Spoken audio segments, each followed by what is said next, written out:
It's summer, so we're making fried calamari, but I'm gonna show you to make it the Italian way.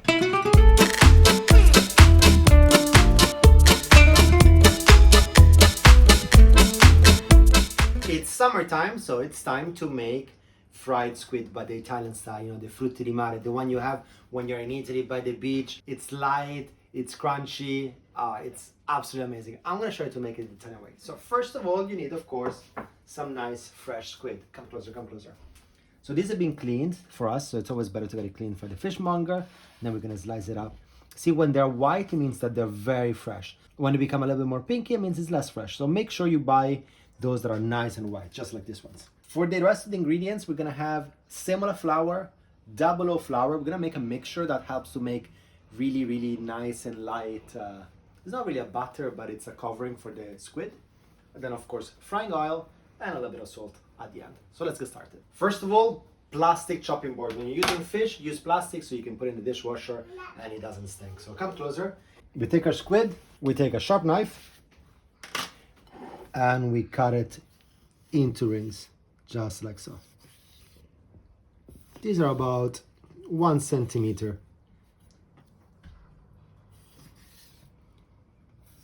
Traditionally in Italy, we cut them as rings, but I'm going to show you another way of cutting them, which is more like the Asian style, which I think is really lovely. So I'm just going to show it to you. So these are all our rolls done. So I'm going to show you the more Asian-y style. Let's put them here. So for the other way, we take it here and we just slice it open. Just like so. And remove some of this gooiness from inside. So you use on the soft side, so the inner side, and then you slice it like so. A little bit on an angle.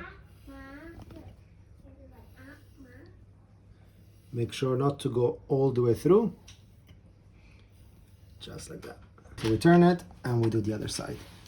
Of course, when you have a really good sharp knife, this is nice and easy.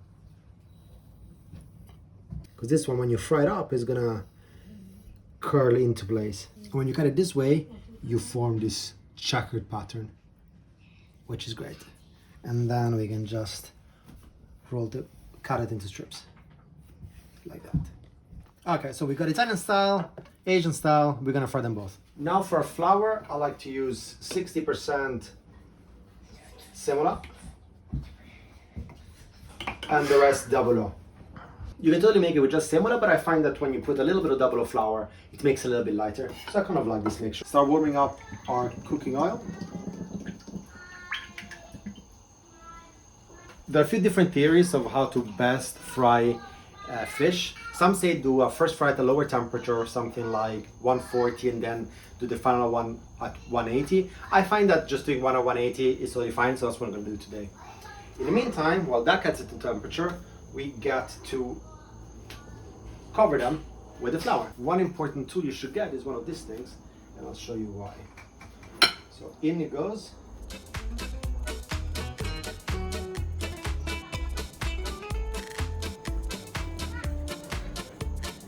When you fry, there are a few things that you need to get yourself organized. Of course, you know, your oil. Then you need to have something to put the hot, greasy stuff when you take it off. The best thing is to have a little grate like this. So all the fats, all the extra oil basically just fall down and it doesn't become soggy.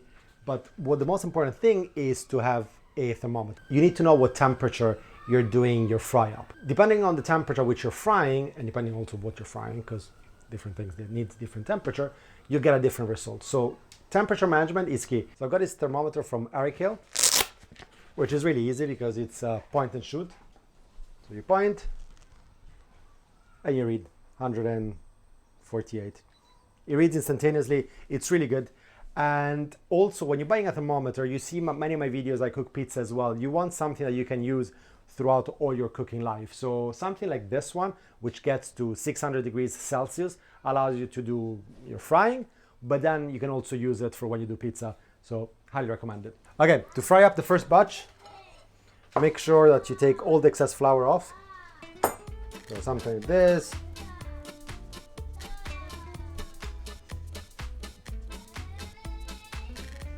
All right, when the excess flour is off, move it here. and this going.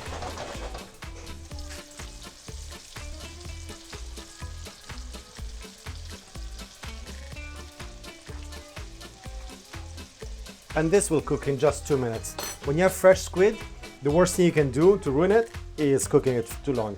You're just gonna become very chewy. This is fresh, so it's gonna cook very quickly. In the meantime, we just prepared the second batch. We'll do a batch at a time. It just helps so that everything gets a nice crust, a nice fry up. Again, the thermometer is good so that you keep track of the temperature. So if you see that the temperature is dropped, because it will drop a little bit when you put it in, just put the flame up and bring it back to the 180, which is the temperature you want to do the fry up in. We had this for 2 minutes. When they're nice and golden, we take them out on a kitchen paper so it absorbs all the excess oil. The next batch go in. And while these are still warm, that's when we salt it. And again, we had this for 2-3 minutes. You see the Asian style just curls up. It's lovely.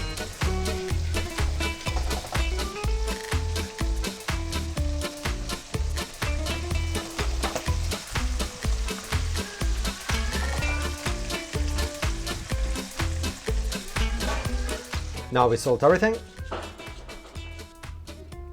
And this is our finished product. We then put everything in a serving plate.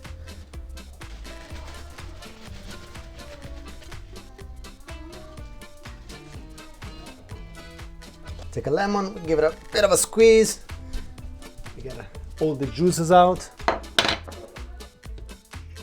Cut it in half. And we just can put some lemon here. So if people want to add some lemon to the frittura, it's ready for them. And this for me is super exciting. For me, this means the summer is here and it's time to eat seafood. And oh my God, so good. Get yourself some fresh squid, give it a shot, you won't regret it. So much lighter than putting butter, takes 2 seconds, and it's amazing. So good.